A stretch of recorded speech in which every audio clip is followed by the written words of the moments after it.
I am Hayden Panettiere, and we are here at the studio recording Until Dawn. My name is Rami Malek, and I play Josh. My name is Megan Martin. My name is Brett Dalton.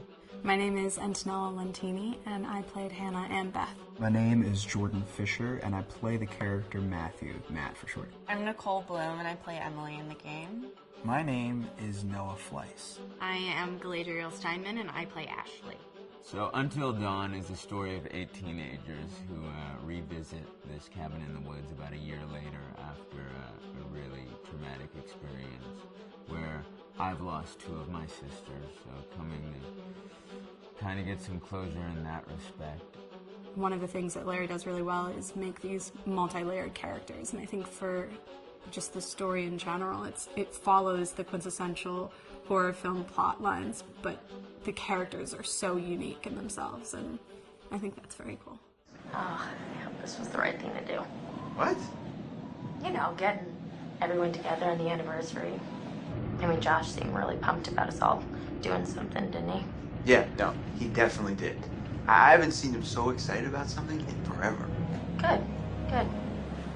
Sam and I have a few things in common, such as being huge lovers of animals, and she's a huge animal lover. She's vegan. She is a pacifist. I'm not quite sure if I'm gonna go as far as saying that I'm a pacifist, but she's spunky and cool. I know that she, I think, is made fun of a little bit by the rest of them who think that her morals and her beliefs in that area are a little ridiculous and they don't agree with them, but she doesn't care. It doesn't stop her from being herself, and that's something that I hope I have in common with her.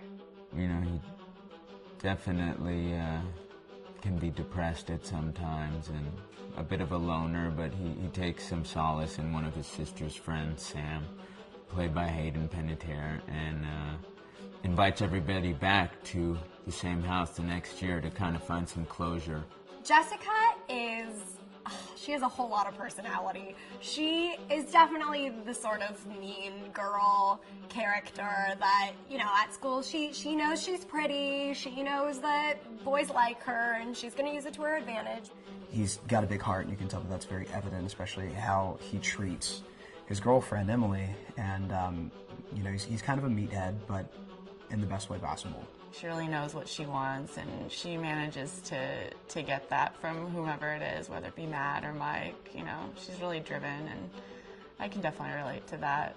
My character is Chris, and he is what society might consider the nerd of the group, and he kind of embraces it. Ashley she's a little more serious than some of the other girls. She's definitely very intelligent and thoughtful. She kind of looks at the whole big picture of things. She's not quite as geeky as Chris, but they connect in a lot of ways. Mike is like big guy on campus. He's the class president who has some charm and has brain, and I don't know, people seem to like Mike. He gets away with a lot, though. He can be kind of jerky. The fact that he really just kind of wants everyone to be happy when he wants for he's a people pleaser, and I can definitely attest to being, you know, that guy. I'm always the friend that wants everybody to be happy and wants everybody to be taken care of, and that's definitely Matt.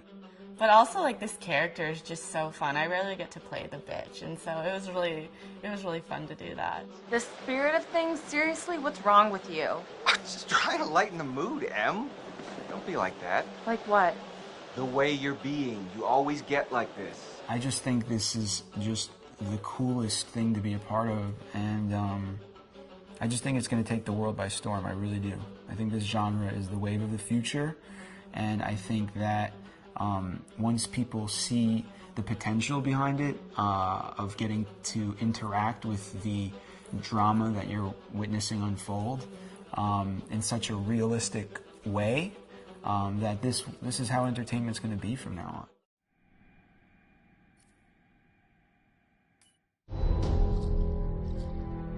Hi, this is Lee Robinson, production designer on Until Dawn. The production design for Until Dawn started with the great teen horror script that sets the characters in a Canadian winter mountain lodge, being a contemporary setting with visual clues derived from classic films of that genre, such as Hitchcock's Psycho and Stanley Kubrick's Shining. The storyboards are vital to the production design, as it allows the designer to understand the scale of the environments to be made and the detail that would be seen to create the atmosphere of a horror.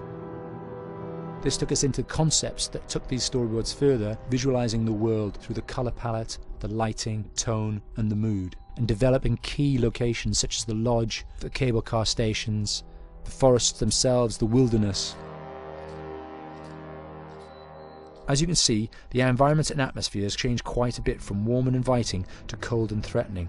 The Millionaire's Mountain Lodge was a key example. It was designed to be made from nearby stone and timber, embedding it into the landscape, with a contrasting and contemporary interior needing to be opulent and extravagant. We created dark and claustrophobic corridors with ominous and large open spaces, almost cathedral-like in size, and with huge structures to silhouette and dwarf the characters within, providing a labyrinth to explore and wander. Each character was developed with a strong visual identity in mind, with contrasting colours, tones and silhouettes to identify them, each to have their own texture, pattern and shape, so that when they were lined up you could always identify them. The costume designs allowed a range of clothes that would suit them for the cold winter weather, but also have an element of style and individualism, so that the audience could look at them and relate, recognizing themselves within them. A lady would like to cuddle up with her man by a nice cozy fire bathed in atmospheric mood lighting. Right. It'll get plenty toasty once we're rubbing up against each other. Mike. Yeah. Fire and mood lighting. Yes. Working with the lighting artists, we really brought the look and feel of the world together, and this required a thorough understanding of the visual language of teen horror. A key scene was where all the characters emerge out of the rear of the lodge chasing Hannah. A contrast is evident straight away from the exterior wilderness to the warmth of the lodge. The attention to character lighting here is through the bounce and rim lighting, accented colours and composition, creating characters that come from the dark into the light and back again with an emotional effect. Guys, there's someone outside. What the hell? Hannah! What's going on? Where's my sister going? It's fine. She just can't take a joke. It was just a prank, Han.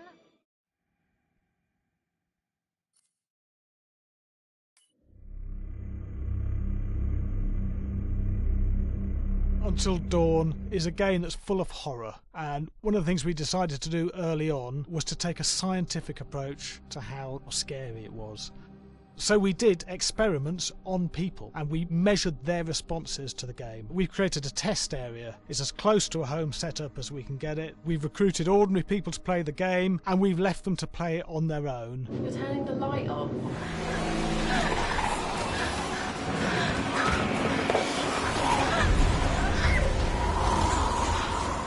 The only difference is it's rigged with cameras and microphones that relay the data through to the next room where people are watching them play.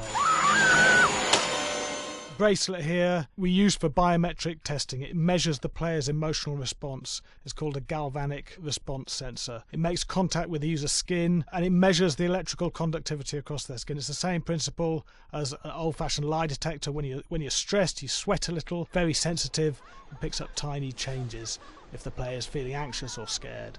That data's fed back to a testing team, it comes through as a graph. I'm so sorry.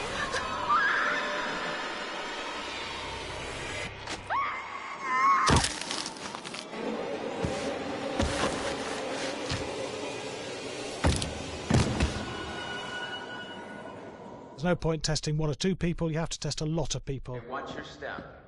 When we have a scare that's consistently has a measurable emotional response, then we knew it was good. If it didn't have that, it goes back to the team for improvement. The data doesn't tell us what's wrong with the scare, it only tells us if it's working or not. Wait, okay, so you hear that too, right? Josh.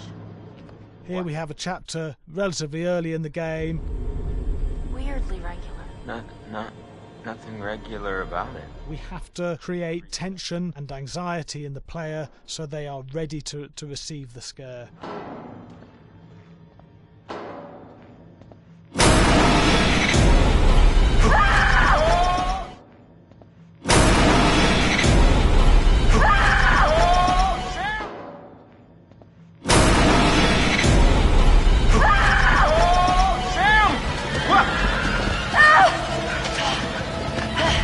Give the player time to recover, to cool down, to calm down, and then start building the tension again before we do the next scare.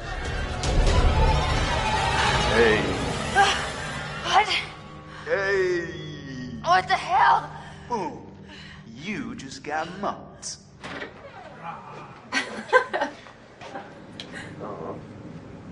Yeah, I have such an adrenaline high from that game. There's two things we found. One is we could look at the scares, analyse if our expected scares were working effectively. Were people shrieking and covering their hands, or were they getting an emotional response from it? And being scientific about it means that we strip out people's opinions about whether things are working or not. We've got data, and we look at the data. If it's working, we're happy with it. Really scary.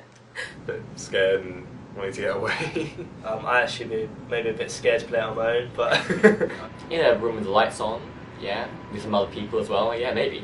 But because I'm a scaredy cat, I would play with someone in the room. And the lights on. It was one of the scariest games I've played in a long while.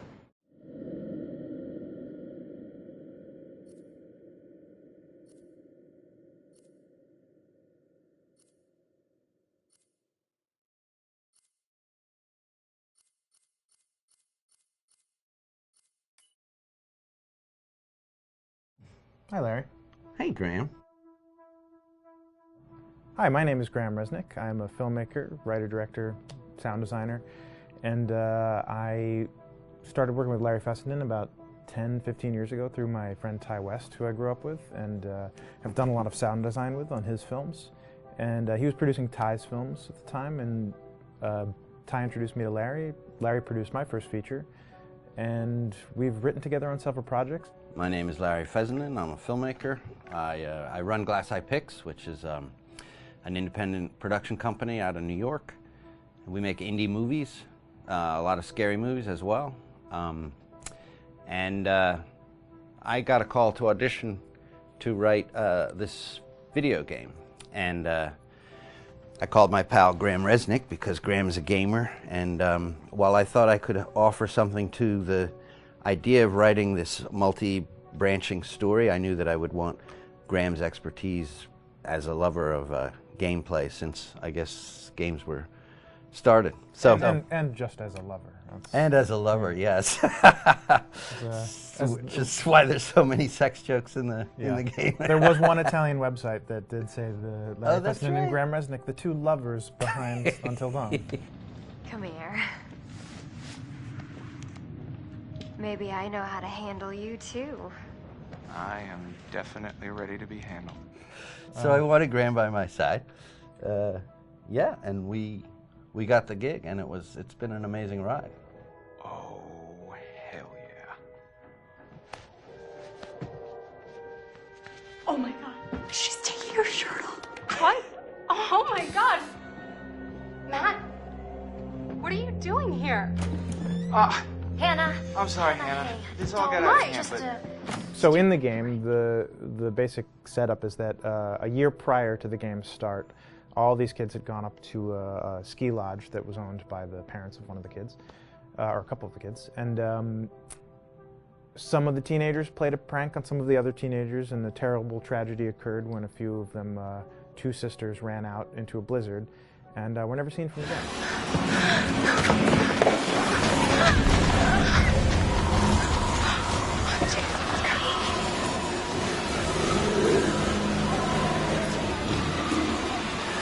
So now, a year later, this is kind of torn apart, this group of friends. They've gone through some trials and tribulations in the past year. The brother of the two girls has had a lot of psychological issues, and to kind of help him cope and help them all get over it, they all returned to the lodge a year later, back up on the mountain.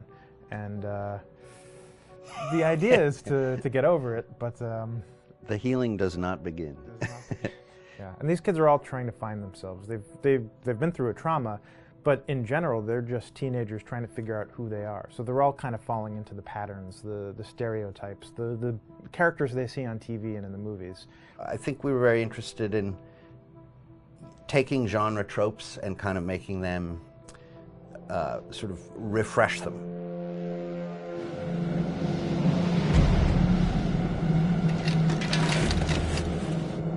Hey, did you see that? Dad said it'd just be us this weekend. We're familiar with how slasher movies work. Most people have seen some horror movies, and we have established notions and preconceptions about the roles of the players in horror movies and how they talk and how they get killed and how they have sex. And to bring you into the game that way and then subvert a lot of those expectations was kind of our goal. They're haunted by some incident that happened in their past, which I think you pretty much figure out that that's going to have a role in their interaction. Yeah, so I think what was fun was we take some sort of stock characters and we try to give them some shape, but at least at the beginning they're recognizable in the way of groups of friends. There's, you know, the jock and the bitchy girl and the rivalries between everyone. And oh my gosh, and really fun characters too. Like we just had so much fun living in the minds of these characters through writing the script. What do you think? Jesus! You know, it was fun. I think we were looking to get that kind of banter that you see both in movies, but also that you absolutely have with friends, and sort of those inside jokes. And of course, as writers and as friends ourselves, we sort of developed little tracks, and we try to give the characters that kind of vibe.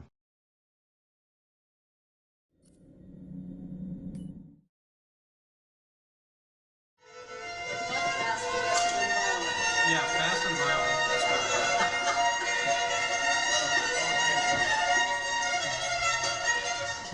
All right, from the top.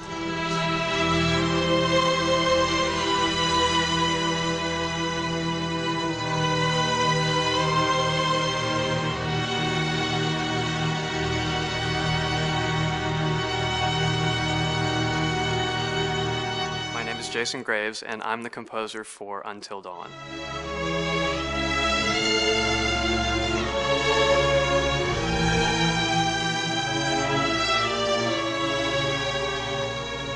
I've been involved with Until Dawn for about a year now. Originally, I was contacted by Barney Pratt, the audio director. I think that had something to do with my lineage of horror games, and hopefully not the fact that my last name is Graves, although a lot of people seem to associate my name with scary music.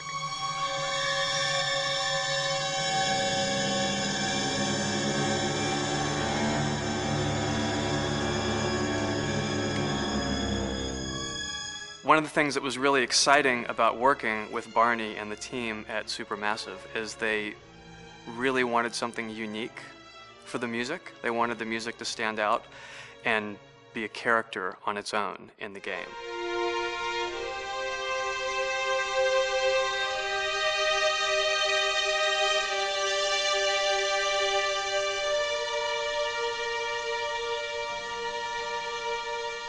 When I'm first starting on a new score, and it doesn't matter if it's film, television, or games, I always end up going to the main theme.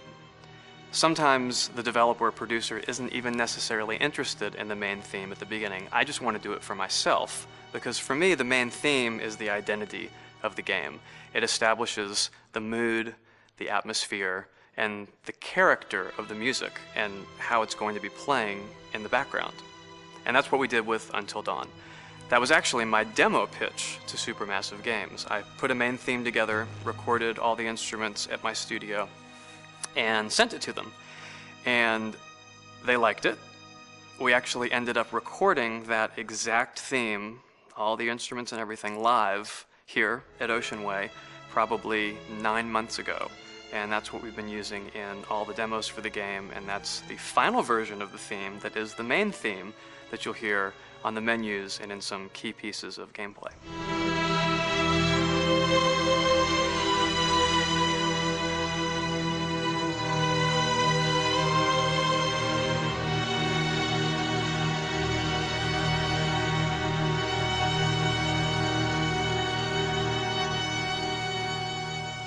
seem to have made a name for myself in horror.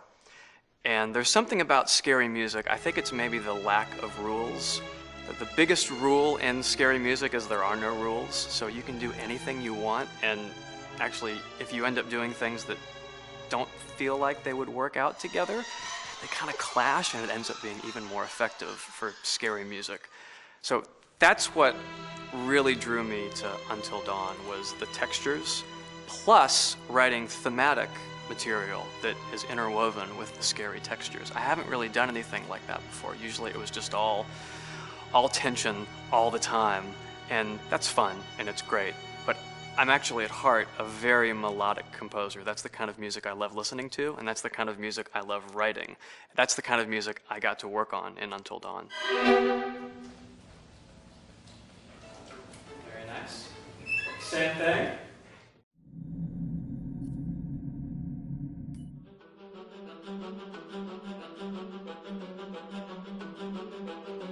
My name is Will Biles, Executive Creative Director of Until Dawn.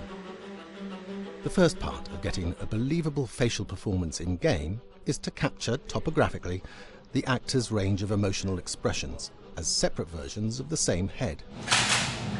Every tiny nuance gets digitized and merged, effectively creating a model that can recreate every facial movement that the actor makes.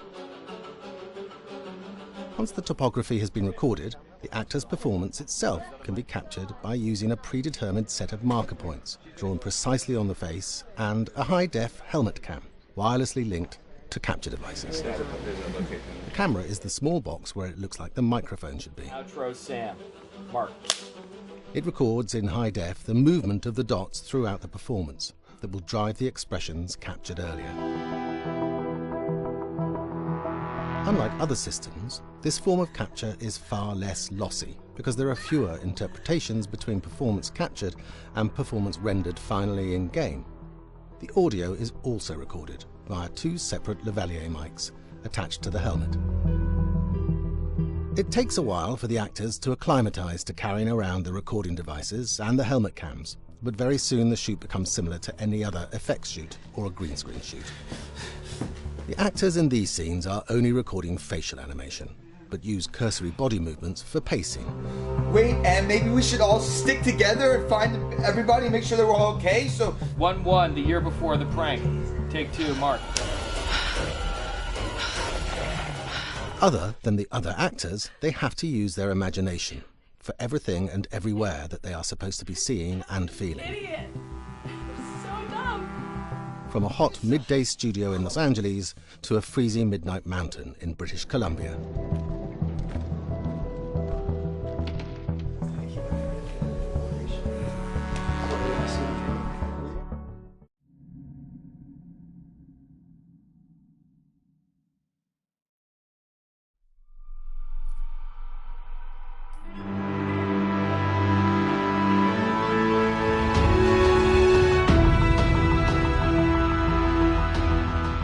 Until Dawn has a dynamic, ever-changing story, the facial performances and the body performances are recorded separately, with different systems.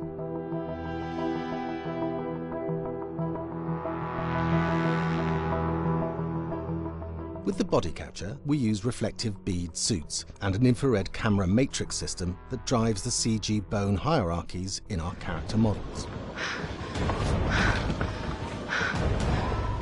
These performances cover everything from character locomotion, scene-specific performances and stunt work, most of which was recorded at studios in Pinewood and Shepperton, near London. Hannah! Hello? Combining all the elements seamlessly in the final game becomes a formidable editing and logistical task. Every variation, both physical and emotional, must be combined in these multi-edits. Scaffolding props have to stand in for the sets, because the hundreds of infrared cameras have to be able to see all of the reflective beads on the actor.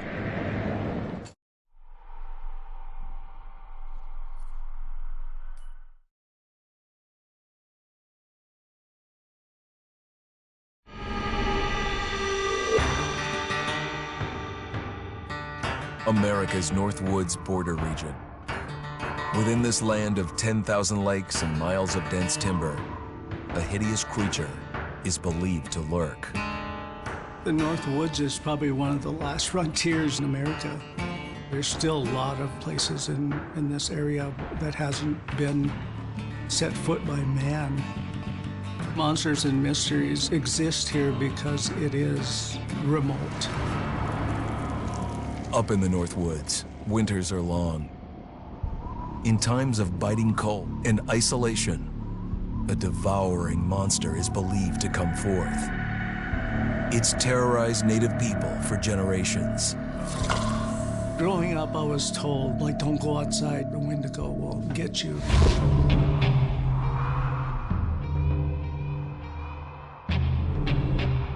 Among the traditions of the northern Algonquin tribes is the Wendigo, a monster that can seize hold of a person to carry out its hunger for human flesh.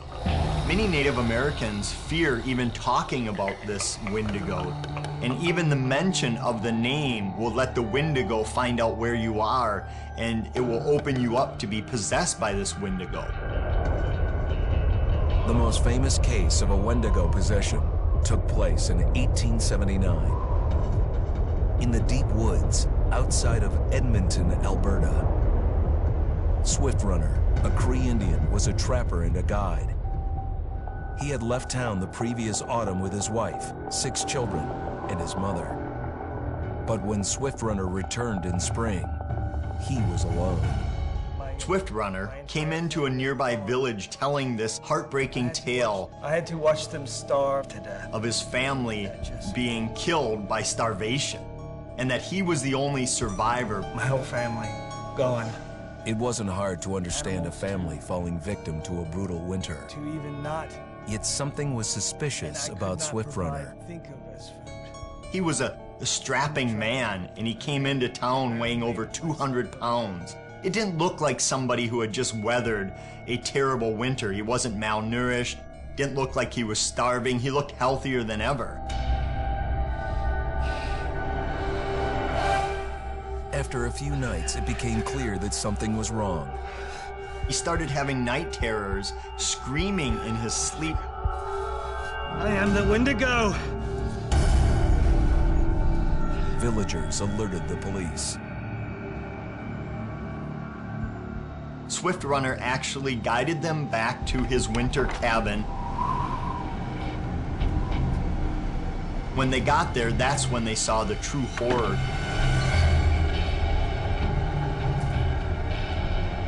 Human skulls were scattered around, many bones, some of which had been snapped in half, and the marrow inside had been drained. They had never seen anything like it. Swift Runner had killed his entire family, shooting them, hitting them with an axe, strangling, and then eating most of their bodies.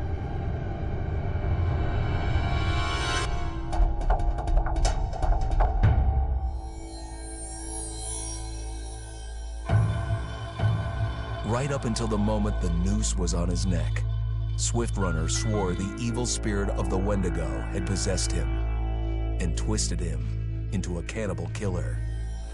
When he was on the gallows, Swift Runner himself said, "I am no longer a man."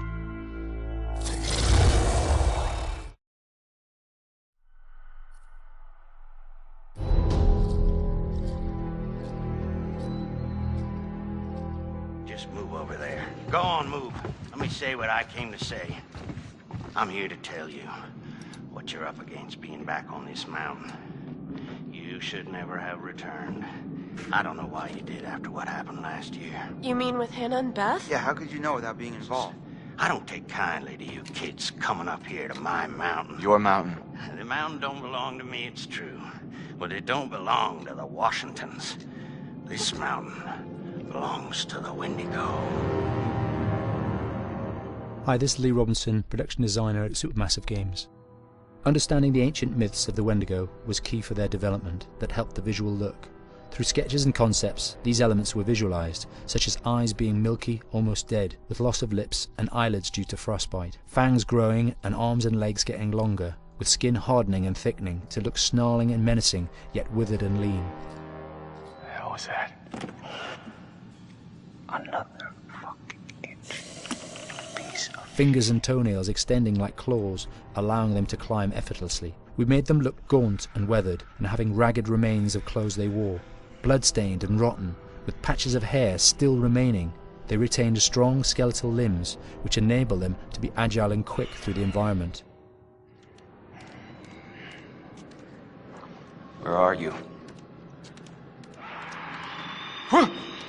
My name is Jamie Gallipo, Animation Director at Supermassive.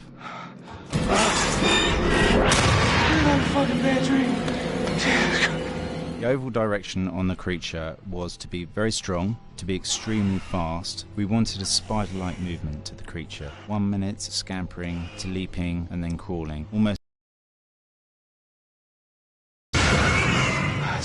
And finally, we wanted the creature to have this real, uncontrollable thirst for flesh.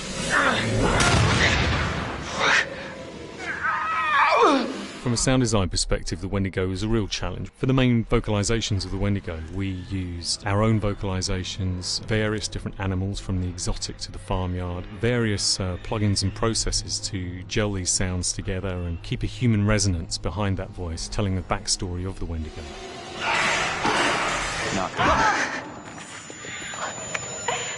During the chase sequences, the anger of the Wendigo is felt by encircling breaths, screams and screeches that essentially chase you as you're being chased by the Wendigo.